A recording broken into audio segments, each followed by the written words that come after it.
Have you ever wondered, deep beneath the ocean's surface, how many creatures are silently sustaining all of humankind? Through tempests and blizzards, humans continue to venture out to sea, defying nature to bring back over 180 million tons of seafood every year, the result of courage and an unyielding will to conquer. Behind that staggering number lies a new era of the seafood industry, where human intelligence and mechanical power unite, transforming fishing from a struggle for survival into a global enterprise. Don't take your eyes off this video, because up next are the most breathtaking scenes of the modern ocean, where science, technology, and human bravery converge in the quest to conquer the hidden treasures of the deep.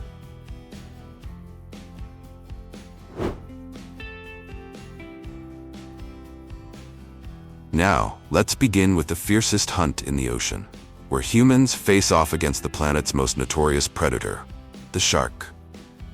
The first step may seem simple, but determines success or failure. Choosing the fishing ground, coral reefs, nutrient-rich ocean currents, or areas where bait fish gather. Once the location is set, massive walls of net stretching for kilometers are cast into the sea. And when a shark swims by, its fins and steel jaws, symbols of its power, become the very chains that trap it. However, this method often harms non-target species, so many countries have tightened regulations, limiting soak time, mesh size, and requiring bycatch release devices to protect marine ecosystems.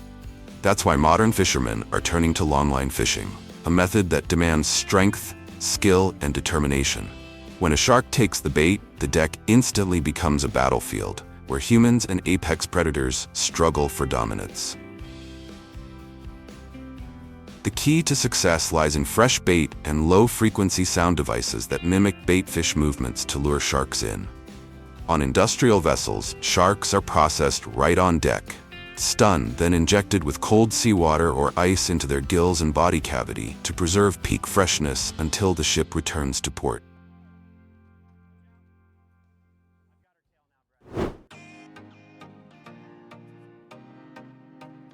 The grouper?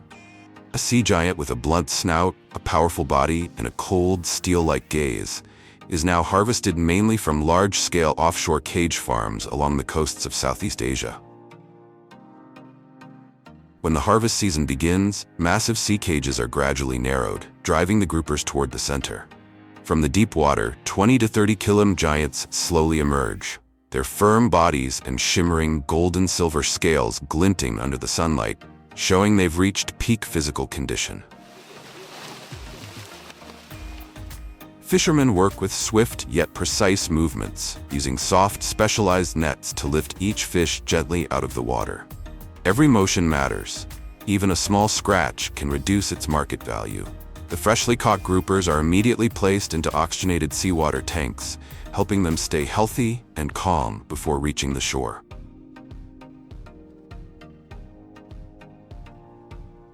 On deck, the harvesting crew follows a strict protocol, checking the water's temperature and salinity, monitoring each fish's condition, and ensuring that every specimen meets quality standards. This marks the culmination of over 2 years of continuous rearing, monitoring, and care powered by modern aquaculture technology. Each harvest not only holds significant economic value, worth tens of thousands of dollars, but also reflects the seamless coordination between advanced farming techniques and the fisherman's expertise. These prized trophies are swiftly transported to processing facilities, ensuring they retain the same freshness as when they were still beneath the sea.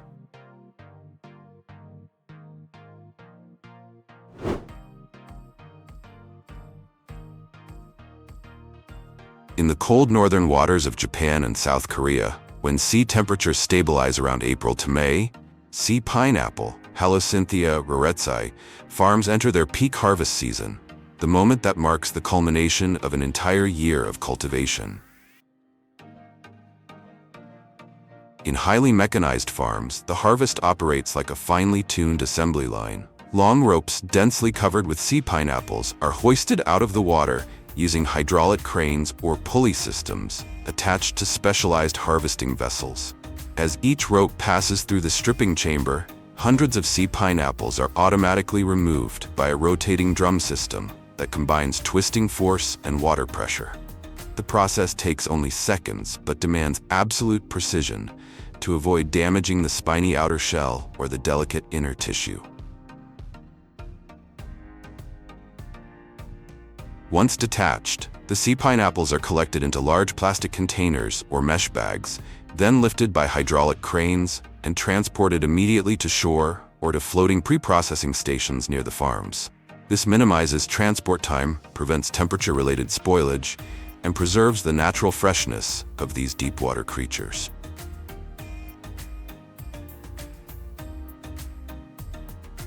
In smaller or traditional farms, however, semi-manual methods are still used.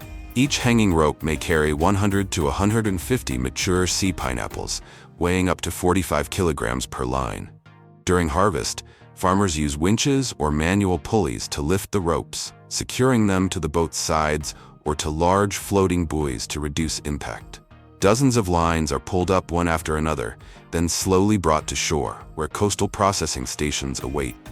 Though more labor-intensive, this traditional approach keeps the sea pineapples in their natural seawater environment until the final moment, preserving their fresh flavor and reducing biological stress before processing.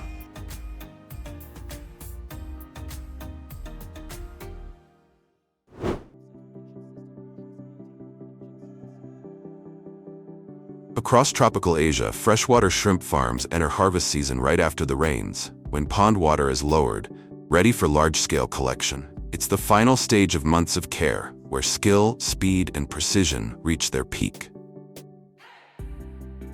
Farmers cast wide nets, working in rhythm. One group holds steady, while the other tightens the circle, driving thousands of shrimp toward the center. Beneath the surface, their firm, flicking bodies signal a perfect crop. Once enclosed, shrimp are quickly scooped up and transferred into oxygenated or chilled tanks to preserve freshness and vitality. Every step is closely supervised, from timing to post-harvest handling. For farmers, this is more than work. It's the culmination of a year's dedication, where each catch reflects their skill and pride.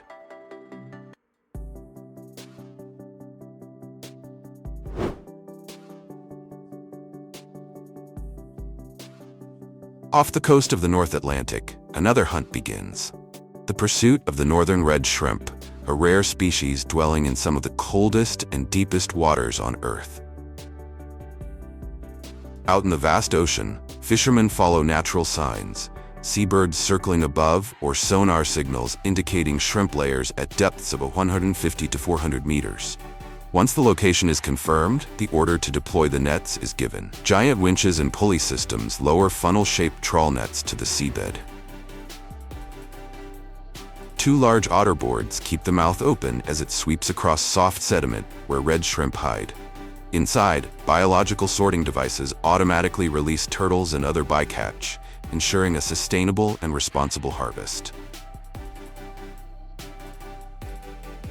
After 3 to 6 hours, the nets are hauled back up, bulging and heavy, a sure sign of a successful catch. The red-pink shrimp spill into the loading hopper on deck, where the automated processing system immediately takes over. Washing, grading, and flash freezing at -40 degrees Celsius to preserve their natural color and firm texture.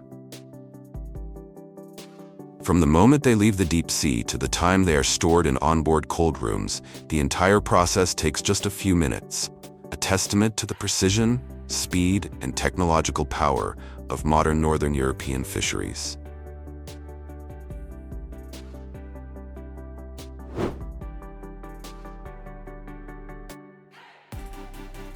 Continuing our journey, let's head out to the vast Atlantic Ocean, where specialized fishing vessels surge through the waves, launching a spectacular pursuit known as the mackerel hunt.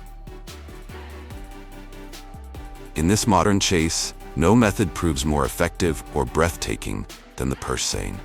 A massive net stretching hundreds of meters, released into the sea to form a tightening circle, like an invisible trap beneath the waves.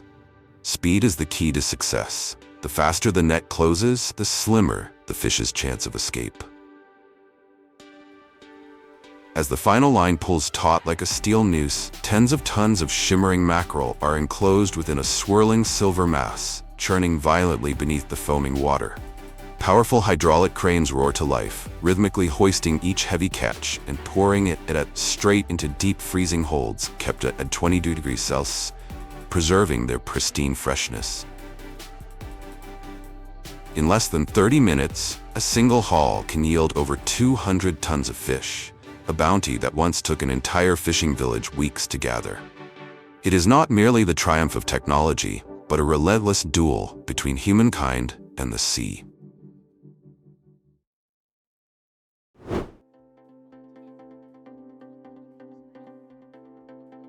Among hundreds of fish species in the ocean, only the pufferfish can make fishermen both crave and fear it. Catching tuna demands speed, mackerel requires nets, but catching pufferfish? That's like playing with knives on a stormy deck, where every move flirts with danger amid freezing winds and crashing waves. The hunt begins with the most crucial element, bait. But not just any bait will do. Pufferfish are notoriously picky. Fishermen must use freshly caught mackerel, carefully cleaned, trimmed into perfect cubes, and salted to preserve freshness. If the mackerel oil turns rancid, the pufferfish won't even come close. Each day, up to 20,000 bait cubes are prepared and packed into 250 ice boxes, all for a single 48-kilometer-long line, strung with over 20,000 razor-sharp steel hooks. Once the bait is ready, the massive line sinks slowly into the sea, its thousands of hooks forming an invisible web beneath the surface. But that's when the real risk begins. A sudden gust of wind, a lost buoy, and hundreds of hooks, worth thousands of dollars, vanish into the abyss. Many fishermen have gone bankrupt after a single unexpected storm. Catching pufferfish isn't just a trade, it's a high-stakes gamble with the ocean, where the line between ruin and fortune is drawn by just one pull of the hook.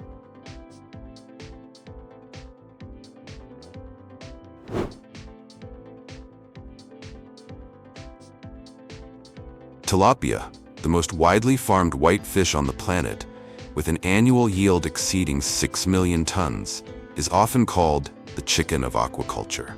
It's primarily harvested in the warm waters of Asia, Africa, and Latin America, where stable climates and abundant freshwater create ideal growing conditions. Harvesting is carried out using large seine nets or specialized fish pumps. As tens of thousands of fish are drawn together, the surface comes alive with movement. The harvest crew works in perfect sync, closing the net gradually, herding the fish into a central area. Every motion must be precise, fast enough to prevent escape, yet gentle enough to avoid bruising scales or breaking fins. Once gathered, the fish are transferred directly into aerated tanker trucks, the first-class cabins of aquaculture transport.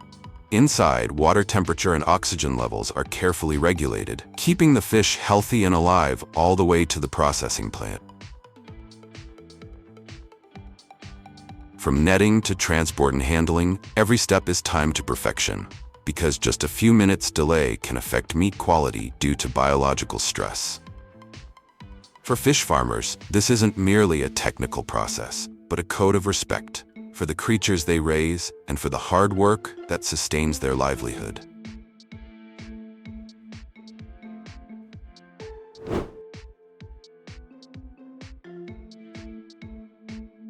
Unlike white clams or scallops, which are often harvested on an industrial scale using sand suction dredgers or powerful trawl boats, blood cockles remain largely tied to traditional manual harvesting methods, a rhythm deeply woven into coastal life.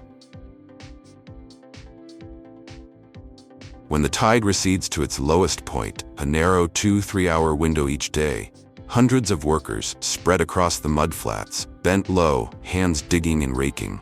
Some use 10 to 12-tooth steel hooks attached to long handles, gently scraping the soft mud to uncover shells buried 5 to 10 centimeters deep. Every movement requires precision and sensitivity. Too much force and the shell breaks. Too little and it slips deeper into the mud, losing its market value. Yet, to meet the rising global demand, many coastal farms have begun adopting controlled mechanization, integrating modern dragnet systems. Heavy nets are lowered into the muddy seabed, plowing long strips and gathering clusters of cockles, which are hoisted up by hydraulic cranes. Within minutes, hundreds of kilograms of shellfish are dumped into onboard bins, then immediately washed, sorted, and packed on the vessel itself. Compared to the traditional sun-drenched hand-picking on muddy shores, this new method is 5 to 10 times more efficient, yielding 5 to 8 tons per day. But that speed comes at a price. High investment costs and the risk of disturbing the seabed ecosystem, threatening plankton populations and natural broodstocks that sustain future harvests.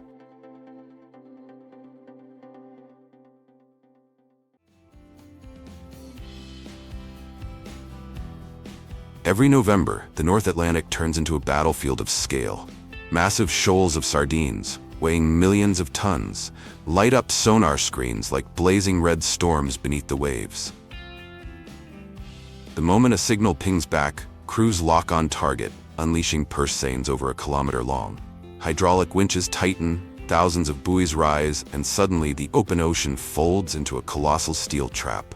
In one haul, tens of thousands of tons of shimmering silver fish are captured, a sight that once demanded an entire fleet. Giant vacuum pumps roar to life, sucking streams of fish on board while keeping every shimmering scale intact. Their power can swallow hundreds of tons in just minutes, dozens of times faster than human hands ever could. With this technology, the ocean feels as if it's being drained through a colossal straw, both brutal and breathtaking. In moments, sardines are sealed in icy holds, preserving the flavor of the ocean and ready to serve millions of meals around the world.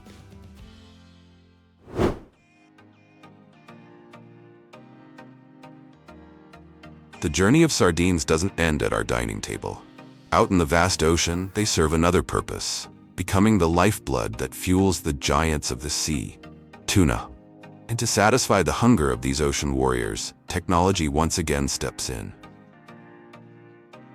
Automatic feeding machines act as silent chefs. Fishermen simply load the boat with fresh sardines or nutrient-rich pellets, and the system takes care of the rest, grinding, pumping, and evenly scattering feed across the pens, creating mesmerizing rainfalls of food on the water's surface. The tuna surge upward in unison, devouring the feast, growing bigger and stronger. Thanks to this method, feeding becomes more uniform, costs are reduced, and waste is minimized, transforming offshore farms into sustainable meat factories of the sea, securing a stable supply for the global market.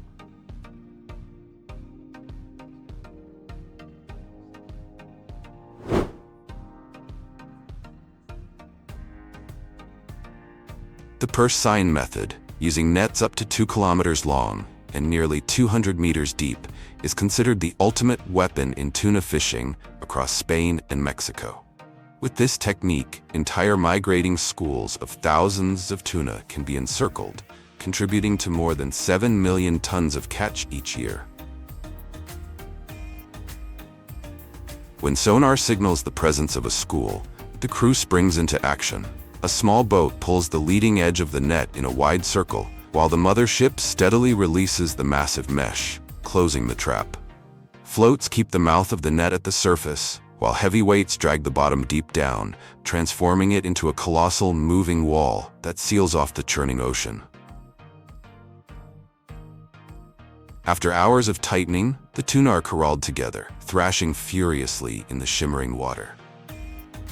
At this point, fishermen deploy giant braille nets, scoop-like nets the size of swimming pools, to hoist clusters of fish aboard.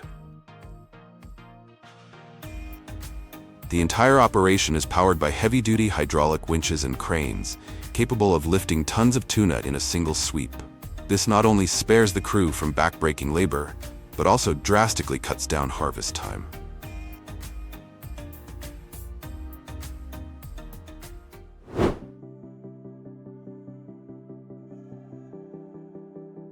In October, the Bering Sea turns furious, where fishermen plunge into a deadly race to seize a fiery treasure, the king crab, one of the most dangerous trades on Earth. Giant crab pots, Steel frames weighing over 300 kilograms, wrapped in tough mesh and packed with herring bait, are hurled into the depths, 200 to 400 meters below. Each trap, marked with a GPS buoy, sinks into the freezing darkness where the giants of the deep lie in wait. After 24 to 48 hours, the golden moment arrives. The massive cages, heavy with their catch, are hauled back by hydraulic cranes, powerful enough to lift tons in seconds. Replacing the back-breaking labor of dozens of deckhands, this machinery shortens the harvest and slashes risk in the raging seas while multiplying efficiency.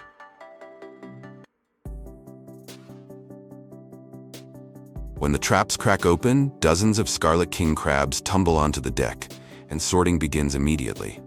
Only mature males, with shells wider than 16.5 centimeters and weighing at least 1.2 kilograms, are kept. Females and undersized crabs are returned to the sea to preserve the population. The prized survivors are placed into chilled seawater tanks, kept alive until the boat reaches port, sealing another triumphant season on the perilous Bering waters.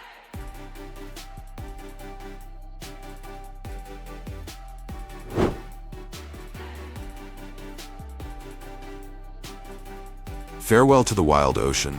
Today, over 80% of the world's salmon comes from massive offshore farms in Norway and Chile, where aquaculture techniques have reshaped the entire seafood industry. The journey of salmon begins in the hatchery, where eggs and milt are fertilized under strict conditions. Just a few weeks later, the eggs hatch into fry, raised in freshwater tanks with carefully controlled temperature and oxygen. Once they reach 10 to 15 centimeters, they undergo smoltification, a remarkable transformation that allows them to adapt to seawater. At this stage, the young fish must be transferred to massive offshore HDPE cages, where cold, oxygen-rich currents help them grow rapidly.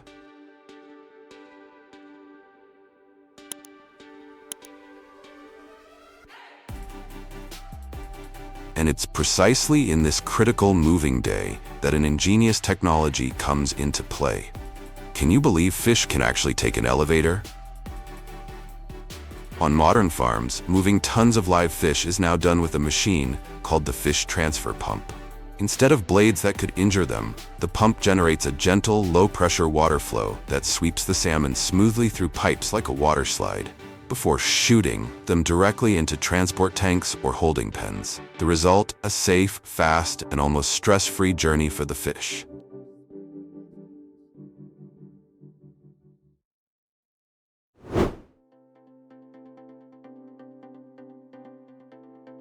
Born in Japan in the 1970s, the automated squid jigging method with slide troughs quickly became Asia's most effective squid harvesting machine.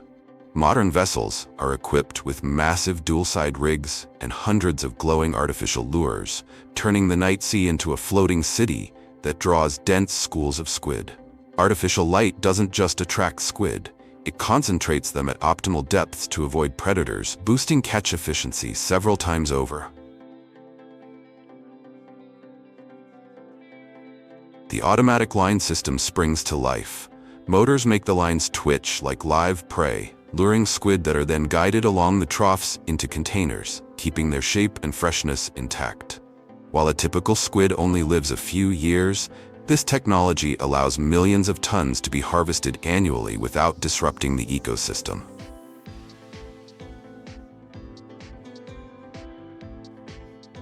One by one, fresh squid are collected, turning each voyage into a feat of human ingenuity, where technology and nature combine to create a breathtaking performance on the night sea.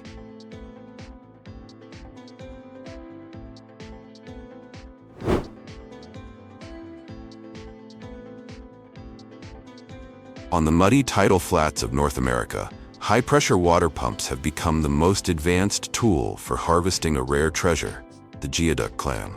Workers balance precariously on the soft mud, inserting the tube precisely where the clam buries itself, a meter deep beneath the sand. The powerful jet loosens the ground, turning the compact sand into a liquid stream around the clam. Once the sand softens, they carefully dig layer by layer with their hands or a small shovel, gradually lifting the massive clam intact its long body stretching like a human arm.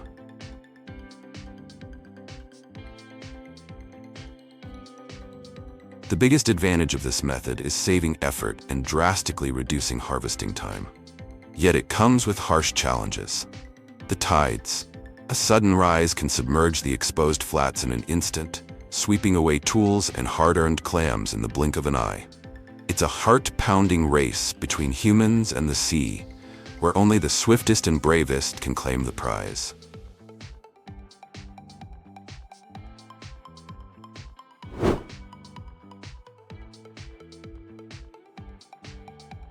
Abalone, the luxury seafood often called the diamond of the sea, is now in full harvest season across many Asian waters. The process begins by hoisting heavy cultivation trays, each holding 200 to 300 clinging abalones, onto the boat using cranes or automatic winches. Workers then carefully detach each abalone with specialized tools, ensuring the foot, the most valuable part, remains intact. Next, the abalones are rinsed clean of seaweed and sand, then fed onto an automated conveyor for sorting. Each individual is graded by size and weight to meet strict standards. Japan demands absolute uniformity, while China seeks giant specimens for high-end restaurants. Finally, the abalones are packed in oxygenated foam boxes or chilled, ready to be shipped worldwide, where they grace luxury dining tables at staggering prices.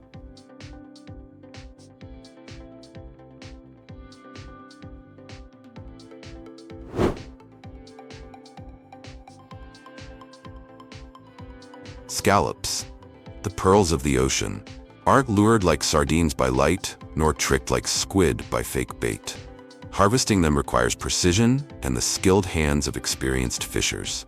Techniques include long-line pulling or bottom trawling, where expertise makes all the difference. As hydraulic cranes lift dozens of meters-long lines, thousands of scallops cling tightly, revealing themselves like massive strings of raw pearls, their shells sparkling in the light. Each heavy line represents nearly a year of enduring waves and cold currents. And did you know? A scallop can live over 20 years, accumulating exceptional flavor and nutrients throughout its life.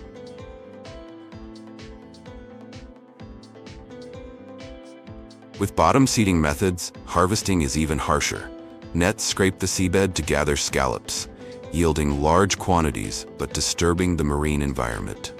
Today, suspended line farming is on the rise. Sustainable, preserving the quality of each scallop, allowing fishers to harvest safely, and turning every trip to sea into a breathtaking display of nature and technology.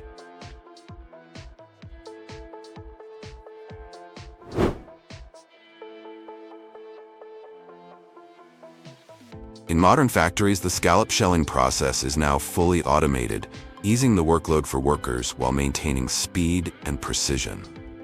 Workers only need to place the scallops on the conveyor belt, and the rest is handled almost entirely by mechanical arms. A thin blade glides along the shell, splitting it open in an instant, extracting the pristine white adductor muscle, while the shells and innards are swept aside. A single production line can process 8,000 to 10,000 scallops per hour, cleanly, quickly, and accurately, perfectly suited for export orders.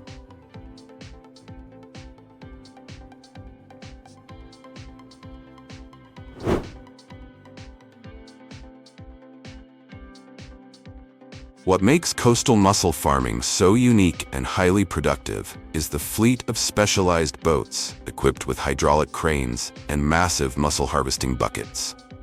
When approaching the posts, the bucket is lowered close to the surface and works like an automatic scrubber. It dislodges the mussels while washing away mud and debris using high-pressure water jets. The mussels that fall are sucked into a collection chamber and transferred directly to the ship's hold, speeding up harvesting, reducing labor, and minimizing damage to both the posts and the mussels, compared to manual methods.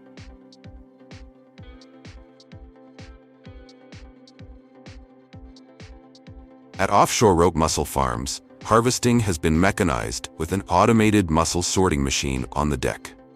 When the long ropes, tens of meters in length, are lifted, they are fed into the system. Rotating spines combined with stiff brushes and high-pressure water jets scrub the surface, dislodging the mussels, lightly sorting them, and collecting them directly into storage bins. In just a few minutes, thousands of mussels, weighing hundreds of kilograms per rope, are processed neatly, much faster than by hand.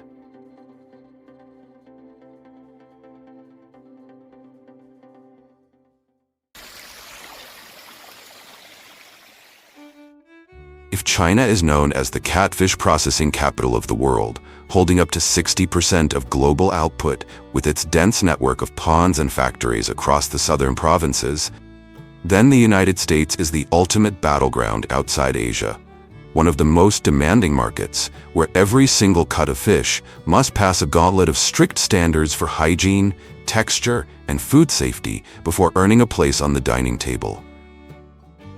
For decades, catfish has been hailed as the king of affordable seafood, prized for its rich sweetness and exceptionally reasonable price. While 200 kilograms of catfish may only fetch the price of 1 kilogram of bluefin tuna, nutritionally, it stands tall, with high protein and low fat, proudly sharing the stage with some of the world's most prized seafood delicacies. Catfish is instantly recognizable by its long, whisker-like barbels, ultra-sensitive feelers that help it locate food and navigate through murky, dark waters. These living sensors allow catfish to detect prey and read their surroundings with precision, making them cunning and agile hunters beneath the surface. To maintain and improve the quality of catfish breeds, the fertilization process is carried out methodically and strictly, starting with the careful selection of elite broodstock. Once meticulously chosen, these superior broodstock enter a closed and highly controlled breeding cycle. The female catfish are injected with ovulation-inducing hormones, commonly HCG or a domitilium mixture, then left for 6 to 12 hours until the eggs reach peak maturity. At the right moment, the eggs are gently collected into clean trays, while milk from the males is obtained either by abdominal stripping or directly from the testes.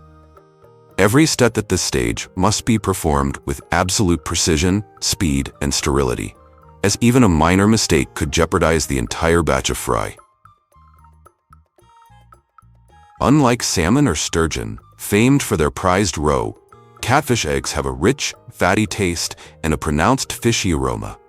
And if the mother fish lives in polluted waters or is diseased, the eggs may contain pathogens or heavy metals, making them unsafe to eat when their origin is unknown.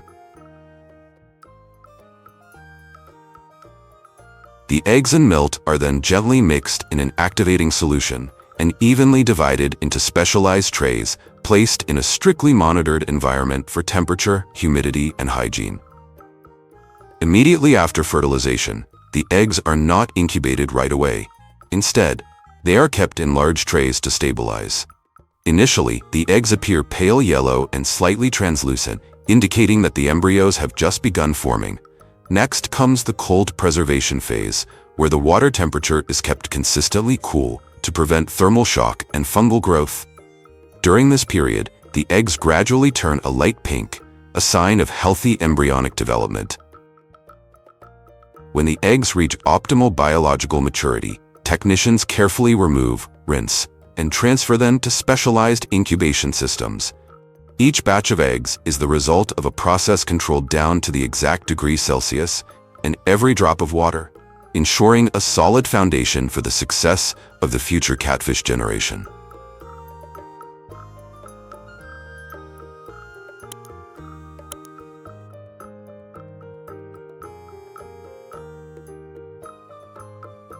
In just 24 to 36 hours of incubation, catfish eggs begin to hatch, revealing tiny, translucent beings drifting like dewdrops in the water, the larvae gently swimming through the clear depths.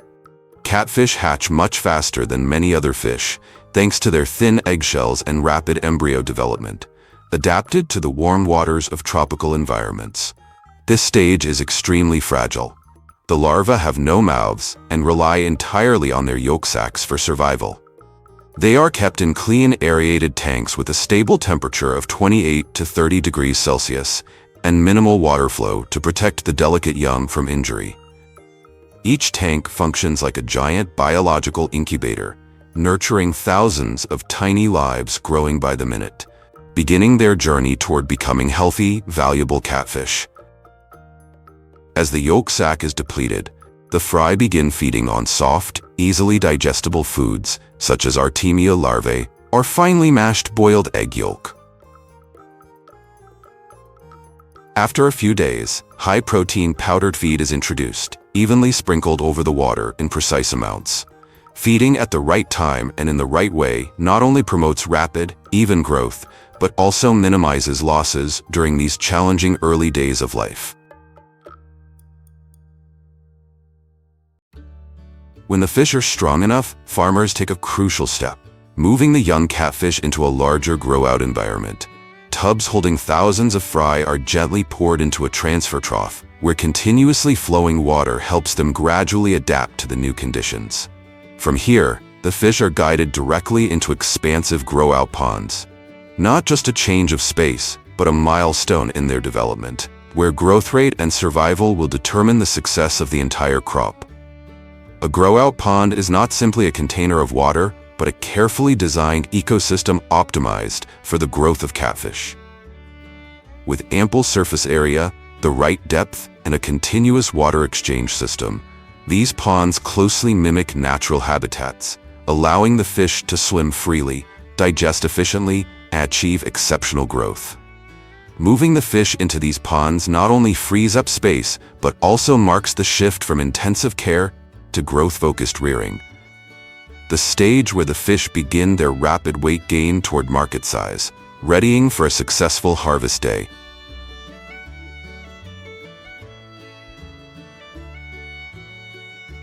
Under human care, catfish, once associated with the wild and muddy waters, are now raised methodically like true industrial candidates.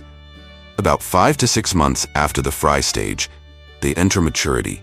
At this point, each fish weighs between 0.8 and 1.2 kilograms with a firm body, thick dark skin, and a healthy sheen, all signs that they have reached market standard. With an impressive growth rate, averaging 1.5% of body weight per day under proper farming techniques, catfish are considered among the most efficient freshwater fish in feed conversion, requiring only about 1.2 to 1.5 kilograms of feed to produce 1 kilogram of meat. But to achieve rapid growth, farmers must understand a key instinct. Catfish are voracious feeders. The moment they detect the sound of food hitting the water, the entire school rushes to the surface in a silent yet intense feeding frenzy. This is why modern farms no longer feed by hand. Instead, they use automated feed distribution systems mounted on specialized vehicles that run along the pond banks, saving labor while ensuring even and precise feed delivery for each growth stage. Each feeding session is like a military drill, carried out swiftly and with minute precision. As a result, the fish not only grow quickly and uniformly, but also experience less competition and injury, a crucial factor in maintaining high market value before the harvest stage.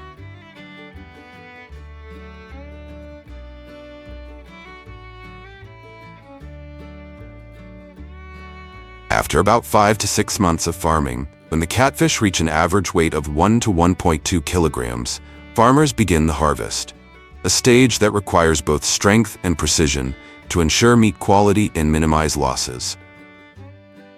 The process starts by deploying a durable nylon seine net with a mesh size of 3 to 4 centimeters, gradually tightening it into a smaller circle to gather the fish into a holding area. On the surface, motorboats and divers work in sync, creating gentle water currents that guide the school into the net pocket, the final concentration point. Water churns and foams as tons of catfish thrash powerfully, creating a scene that is both noisy and urgent.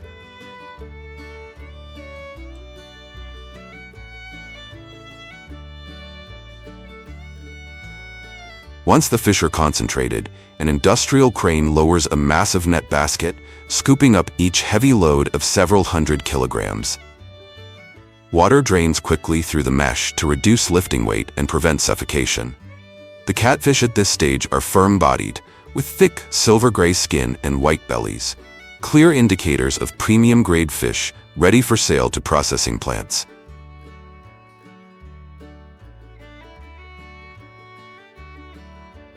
Immediately, the fish are transferred into specialized tank trucks equipped with aeration and water circulation systems, maintaining a density of 150 to 200 kilograms per meter cubed.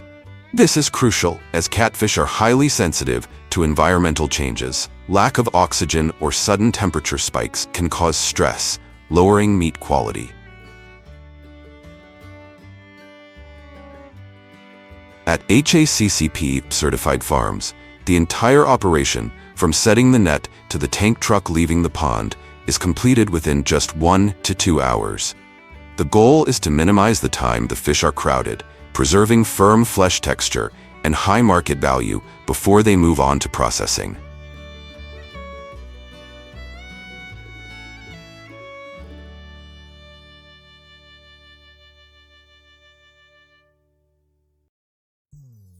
As soon as the catfish arrive at the processing plant, they are immediately transferred into chilled saltwater tanks, a dual-purpose treatment that maximizes freshness while removing the characteristic slime from their skin.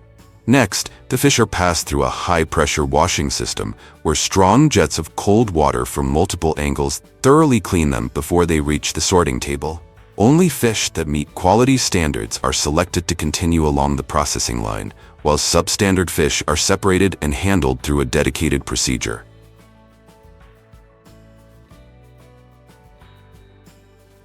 In the pre-processing area, quality-approved catfish are handled without delay. First, workers remove the heads and internal organs either manually or with semi-automated equipment. Next, the fish are fed into a modern filleting machine, where razor-sharp blades neatly separate each slice of pale pink flesh, uniform and clean. Every step of the process is optimized to ensure speed, hygiene, and consistent quality, preparing the fish for the next stages of production. Although catfish do not have many fine bones, processing plants still carry out meticulous deboning after filleting to ensure absolute quality. In many traditional facilities, this step is done manually under bright lighting. Each fillet is placed on a cold stainless steel table, and workers use specialized steel tweezers to pluck out even the tiniest pin bones. Just one missed bone could lead to an entire batch being rejected in highly demanding markets such as Europe or Japan. Not every catfish is selected for premium filleting. Those that do not meet appearance standards are handled separately by being salted with refined salt and then quickly frozen to optimally preserve freshness and meat quality. The fish are then stored in strictly controlled cold storage, ensuring that their nutritional value and flavor remain intact before being processed or distributed, making full use of every part of the product in an efficient production process. For fillets that meet quality standards, the next step is entering the automated packaging line. Here, workers perform a final inspection before placing them into pre-formed trays.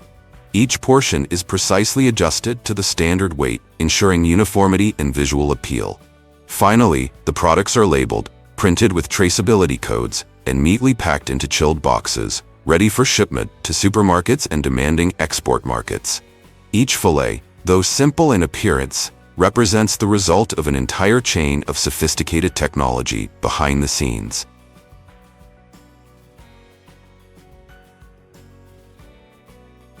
Behind the chilled packaging lies the key ingredient for a classic dish deeply rooted in American cuisine: crispy fried catfish. The famous southern fried catfish is celebrated for its golden cornmeal-crusted exterior that shatters with each bite, paired with its signature mild spiciness, creating an unforgettable culinary experience. More than just a dish, it is an icon of soul food culture, where food nourishes both the body and soul of African Americans, evoking memories of family and community bonds. Compared to seafood like oysters, scallops, or green mussels, which can be harvested in just a few months, abalone requires at least 18 months to 3 years from its larval stage. Only when they reach a length of 6 to 12 centimeters, with a uniformly hardened shell, thick flesh, and stable weight, are they considered ready for harvest, marking the culmination of a long and meticulous farming journey.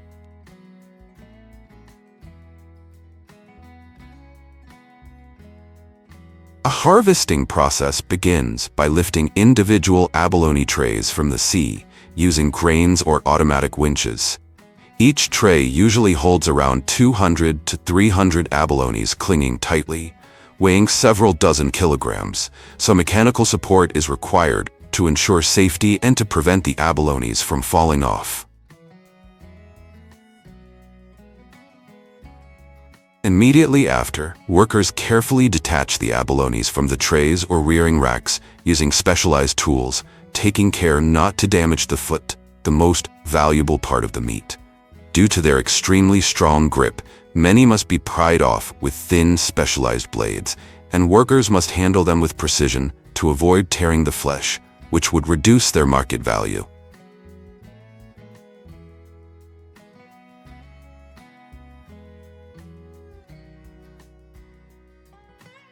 Next, the abalones undergo preliminary cleaning of their outer shells to remove algae, silt, and small parasites attached to the surface. They are usually rinsed with clean seawater or a mild disinfectant solution to minimize bacteria and help preserve freshness before the sorting stage. Here, the abalones are placed onto automated conveyor systems where each individual is separated according to size and weight. This meticulous grading not only accommodates diverse packaging needs, but also meets the strict standards of different markets. For example, Japan favors perfectly uniform abalones, while China prefers larger sizes to serve in high-end restaurants. Finally, after sorting, the abalones are packed into foam boxes with oxygen supply or kept chilled, then transported to processing plants or distribution centers, ready for the next stage of their journey to dining tables around the world, particularly to high-end restaurants where absolute freshness is required. As soon as they arrive at the processing plant, the crates of live abalones are moved by forklifts directly into large cold water tanks, equipped with continuous aeration systems to maintain dissolved oxygen levels and reduce stress. This stage allows the abalones to recover after long transport and ensures the meat retains optimal freshness before processing. After this recovery soak, the crates are transferred to the processing line, where workers use specialized tools to carefully detach each abalone from the plastic trays or rearing racks.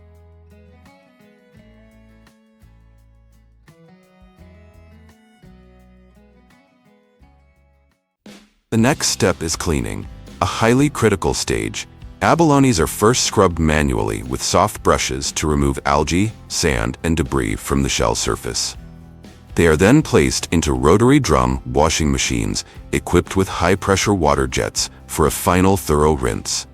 This process not only ensures food safety and hygiene, but also enhances the appearance of the abalones before further processing.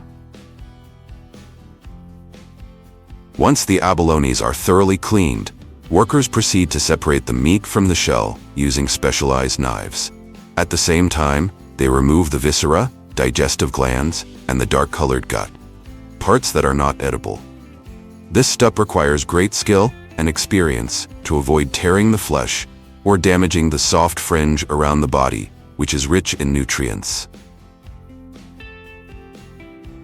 After being separated, the abalone meat is neatly arranged into stainless steel trays and placed into blast freezers at temperatures ranging from -40 degrees Celsius to -60 degrees Celsius. This rapid freezing method preserves the natural texture of the meat and prevents microbial growth. It is the most common preservation technique, extending storage life without the need for chemical additives.